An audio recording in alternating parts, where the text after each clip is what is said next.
Hello guys, today we will discuss chapter number 10. The name of the chapter is Government Budget and the Economy. इस video को हम दो parts में divide करेंगे. एक video आपके पास आज आएगी, मीन्स एक टॉपिक हम आज करेंगे और एक वीडियो कल आएगी, दूसरा टॉपिक हम कल करेंगे. आज के टॉपिक में हम करेंगे गवर्नमेंट बजट और उसके कुछ कंपोनेंट्स, और कल की वीडियो में हम करेंगे मेजर्स ऑफ बजटरी डेफिसिट. तो सबसे पहले आज का टॉपिक शुरू करते हैं, जो कि है government budget and it's component. सबसे पहले गवर्नमेंट बजट की हम देख लेते हैं definition. It is a statement of expected estimated receipts and expenditure of the government for the coming financial year from 1st April to 31st March. A budget impacts the economy in the following ways. Number 1, brings aggregate fiscal discipline level. Second, promote better allocation of resources. Third, can effectively and efficiently implement development program. इसके बाद आता है types of government budget. हमारे पास तीन types के यहाँ पे government budget होते हैं. एक होता है बैलेंस बजट, एक होता है सरप्लस बजट और एक होता है डेफिसिट बजट. तो सबसे पहले हम देखते हैं बैलेंस बजट क्या होता है. In which estimated receipt is equal to estimated expenditure. Surplus budget क्या होता है. In which estimated receipt greater than estimated expenditure. और इसके बाद आता है deficit budget, in which estimated receipt less than estimated expenditure. इसके बाद आते हैं ऑब्जेक्टिव्स ऑफ गवर्नमेंट बजट, जो कि पेपर के लिए बहुत इंपॉर्टेंट होते हैं. इनमें से कोई भी ऑब्जेक्टिव पेपर में आता है, पिछले साल भी आया था. Reducing inequality of income and wealth. तो सबसे पहले यहाँ पे है reducing inequality of income and wealth. इसका मतलब है कि अमीर को तो हाई टैक्स पे करना होगा और पुअर को लो टैक्स या फिर सब्सिडी पे करना होगा. तो इसको हम समझ लेते हैं. Budget of the government show it's comparison exercise on the taxation and subsidies. The government use physical instruments of taxation and subsidies with a view to improving the distribution of income and wealth in an economy. Equitable distribution of income and wealth in the sign of social justice, which is the principal objective of an welfare state as in India. It can be improved by two ways. Number 1, by imposing taxes on rich and giving subsidies to poor. Second is by supplying food grains to BPL population at a low price. Example, free distribution of LPG connection to the poor people. इसके बाद हमारा आ जाता है reallocation of resources, जिसको हम बोलते हैं allocation of resources. Private enterprises will always desire to allocate resources to those areas of production where profits are high. However, it is possible that such areas of population, through its budgetary policy, the government of a country directs the allocation of resources in a manner such that there is a balance between goal of profit and social welfare. Production of goods which are injurious to health like whiskey, cigarette is discouraged through heavy taxation.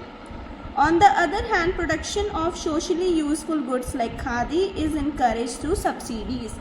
इसके बाद हमारे पास आता है economic growth, जिसको हम GDP growth भी कहते हैं. तो GDP growth is the central objective of development budgetary policy. It is achieved by two ways. By making public investment expenditure, by including private investment expenditure through tax debates and subsidies. इसके बाद हमारे पास management वाला आता है, इसको हम छोड़ देंगे. अगला चलते हैं इकोनॉमिक स्टेबिलिटी. इसका मतलब होता है ना ही इन्फ्लेशन अच्छा ना ही डिफ्लेशन अच्छा. इसके बाद हमारे पास आता है generation of employment. Generation of employment को समझ लेते हैं अब हम. तो generation of employment, budgetary policies focus on the generation of employment opportunities through investment in public enterprises. Budgetary provisions are made for schemes like MNREGA, offering employment to poor sections of the society. इसके बाद हमारे पास last आता है reducing religion disputes तो यहाँ पे आ जाएगा supply and demand forces in a market economy also not allow production of public goods. These are those goods which satisfy collective needs of the people. Law and order, defense of the countries are important examples of public good. It is through budgetary allocation of funds that these goods are sufficient provided to the people.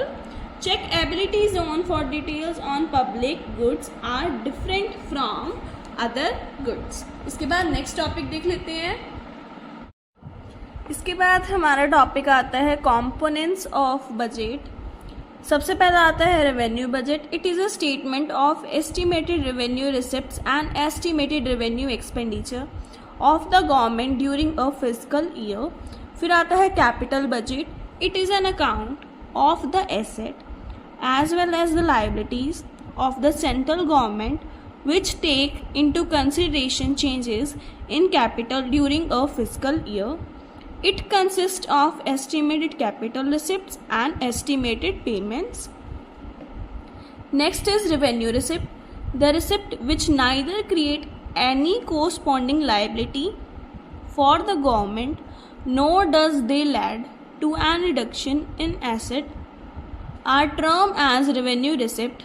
Revenue receipts can be classified in two ways: tax revenue and non-tax revenue. Tax revenue आगे दो type के और आ जाएंगे। It consist of the produce from taxes and other duties leave by the central government.